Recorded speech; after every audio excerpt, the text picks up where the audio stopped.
Hello guys, in today's video we're going to be talking about cameras, and the two cameras that I have are the Canon M200 and also the Canon PowerShot 70HS. That is the camera, and there's not a whole lot of difference between the two other than, the lens, but the quality is pretty similar. But I'm going to tell you the differences, give you a little camera test, and also at the end I'm going to tell you if I would still buy these cameras today if I could. So here we go, let's get started with the video. Okay, here's the footage of the Canon M200, and this is it zoomed all the way in on the bush outside my house. The PowerShot SX70 HS is what this is, and this is what it looks like all the way zoomed out, and then it zooms in. I'm pretty far away. This is 9.7% zoomed in, 14% zoomed in, and then it gets a little blurry because I'm pretty close up to this. Okay, I'm very close up to this flower, and this is what it looks like on the M200. I'm kind of blocking the sun. And this is as close as you get, and then it gets a little blurry. Okay, this is a little zoomed in with the camera, but you can see the detail and the colors are pretty on this. And we're at natural light, of course. I'm gonna go over there to this flower. Very pretty. Natural light. Okay guys, I'm zoomed in on the other bush outside my house, and it's pretty far away. That's all the way zoomed out. And then this is all the way zoomed in on the Canon EOS M200. And this is the sound with no mic or anything, and it's kind of windy today. Okay, I'm far away, and I'm going to zoom in to this other bush over here. And we're at 30 zoom, 46 zoom, 61 zoom, 65 zoom. And then it has an extra digital zoom, like a 84 to 100. This is 200, and it gets kind of shaky on that, but I normally just do 65 zoom. Here's another tree at my house. It's all the way zoomed out. This is all the way zoomed in.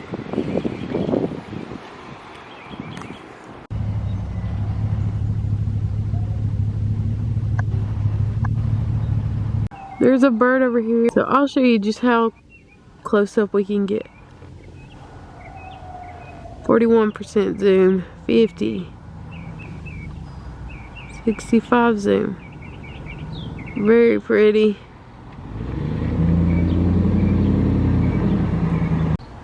My other camera cannot do this. 50% zoom. 35. So pretty.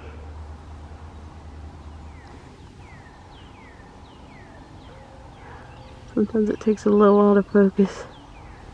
51, 65, and then you get that bokeh background, which is very cool. What a beautiful little bird that is. And my head is looking through the eye hole, so the sound may be crazy. And I'm a little shaky sometimes when I film. And here's just some more things that the PowerShot can do. It can get really pretty footage, and even though I'm not steady, the footage is still usable. So I really appreciate that about filming wildlife photography and videography. Okay, so the yard's a little crazy. We got an insane flower field growing out here right now because we're trying to let our bees eat, so it's a little grown up, but it looks very beautiful. So yeah, 65% zoom. It's a very pretty 65. That was 84 for a second. And this is what I love for my vlogs. You can make such pretty wildlife content with this camera for a budget. In my other camera, you cannot zoom like this. Okay guys, and I'm holding you guys up so you guys can see the grass and the beautiful flowers behind me. This is some vlog footage, no mic, from arm's length away from my camera, because this one's kind of cropped in. But this is what vlog footage looks like in the lower light setting. It's pretty. And this is the footage in the sun. It's a little low light tonight because it's a little dark, so we'll see if this camera's as crisp as the other one with this lighting. In low light in my room, this camera doesn't do very well. I have to have a ring light or some sort of light to make it look good. But this is me with the flowers. I have it arm's length away. This one I feel like is not as cropped in because I can even bring it close to my face and it's not as close. There's a bird over here.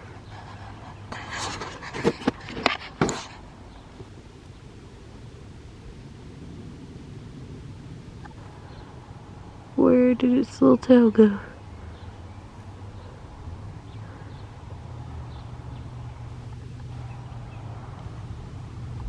There it is. We found it. 65. Can you see it? But that was the vlog footage of me. Vlog footage without a mic. You can plug a mic into this camera though. Last test thing that we're going to be doing is showing these trees in my backyard and how far this one can zoom. Not very far. That's as far as it zooms in. That's all the way zoomed out, all the way zoomed in. And now I'll show you what the other Canon can do. This is my trees all the way zoomed out. And I can zoom, zoom, zoom, zoom, zoom. My other camera, you cannot do that. I can zoom all the way to 200 and something, but it's digital zoom, so it's not the best. Like I say, I like to stay in the 65 zoom range. But you have the extra zoom if you need it. But it's digital zoom. These are pictures with the PowerShot. They turned out really pretty recently. But as you can see from the test footage, you can definitely see a difference in quality. Of course, the EOS M200 is more crisp when you're doing like vlog footage and stuff because it has a bigger sensor, I think, than the PowerShot. But the PowerShot definitely has the power in the zoom department. Even though it's not the best performing in low light for nature photography and videography outside with good lighting, this is my must-have camera. I love it. I don't regret buying it. It's not perfect, but for the price point that it's at, you really can't beat it, because if you get a camera with interchangeable lenses with like a super zoom lens, that's going to cost you a lot more. So I am really happy with the PowerShot. I'm not a camera expert. I'm just a camera user. But this camera has, of course, a built-in lens. You can't change the lenses. And it has a flip-out screen so you can see yourself with vlogging. And I would just recommend, if you're going to vlog, make sure you have a little LED light. I just got one recently, so it's going to make me be able to vlog with this camera a lot more, because indoor lighting can be, not the best. So I really love this camera and I think it's worth it. As for the Canon M200, I think it does pretty good in low light situations. Also, the photography turns out really pretty if you're taking like self-portraits. Of course, it's not the best for wildlife photography and videography because it doesn't have a big zoom. But if you're taking pictures of yourself, like self-portraits, this is a go-to every single time because it just gets crisp, good quality photography, professional looking pictures, in my opinion. And I just really like this camera for that. I also like this camera for like TikToks, recording my covers. I always choose this camera because it's lighter weight than the other one, and it's able to be turned both ways for regular videos and TikToks videos, up and down. You can also do that with the other camera, but putting it on a tripod for footage for TikTok in shorts just is not ideal because the weight of the camera kind of gets off balance with the tripods that I use. So I prefer to only use it for like shorts and TikToks when I'm holding it in my hands for like wildlife TikToks and shorts. But I really like the Canon M200 and I think it's worth it if you can find it under the price point that it is now, because it was either 2018 or 2019 when it came out, and I got mine in 2020. It was $500 or $600 when I bought mine, but now it's like $900 I'm seeing, because there's less of them because they don't make them anymore. So I guess that's why the prices went up on it. If you're looking for a camera like this in the market right now, I would probably suggest the R series because it has a mic input, which the Canon M200 does not have, and it's basically kind of a similar camera, and it's $7.99. My final thoughts are I still love my M200. I will use it until I can't use it no more. I think it has great picture quality and all of that. And if I was in the market today for a camera like the Canon M200, I would probably go for the R only because of the price, and the R has updated features that you would probably want now. I don't know in depth on the R, but I've heard it's pretty good and similar to the M50, M200, those kind of cameras. And as for the power shot, I'm seeing it for around $600-700. I think I paid like $700 for mine, and I think it's worth it. I worked hard for my money to save up for it because my old camera that I used to have for nature photography and videography that had a super zoom broke, and I think this was a pretty good choice. I will say this one in low lighting, like if you're like wanting to film like a solar eclipse, the low lighting is kind of harder to see that than my old camera.